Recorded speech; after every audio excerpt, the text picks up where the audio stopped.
આમ જતો રીતે આગળ નહીં બરાબર છે. સંદેશ ન્યૂઝ પહોંચ્યું છે હાલ મલાતજ કે જ્યાં સેન્ટ્રલ બેંક દ્વારા કરોડોનું કૌભાંડ કર્યું હોય તેવા લોકોના અને થાપણદારોના આક્ષેપ છે. અહીંયા એ લોકો ઉપસ્થિત છે કે જેમની સાથે છેતરપિંડી થઈ છે અને જે લોકોએ બેંકની ઉપર આક્ષેપો મૂક્યા છે. શું કેવું છે આપનું? આક્ષેપ નથી, હું દીપેશ મહિડા બોલું.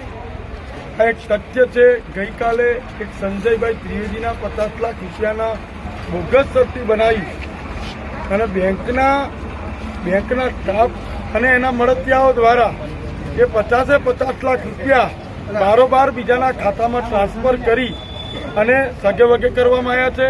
અને આજ રોજ જે ક્રોપ લોન હોય છે, ક્રોપ લોન અમદાવાદથી આવતી નથી એમ કહીને લોકોના ક્રોપ લોનના કાગળો એકઠા કરી 5 કોરા ચેક લઈને ક્રોપ લોનોનો પણ એમણે બધાના ખાતામાંથી ક્રોપ લોનો ઉપડી ગઈ છે.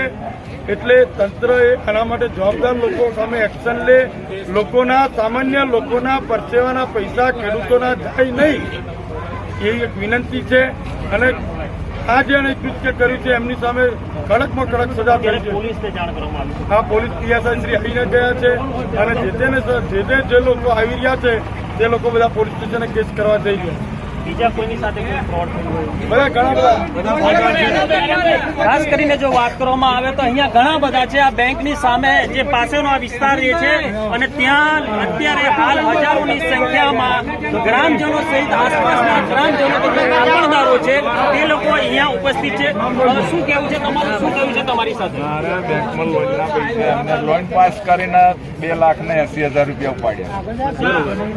અમારી નહીં છે એમાં ડાયરેક્ટ ઉપાડ્યા. બરોબર છે. તો તમે કોઈ તપાસ કરી નથી?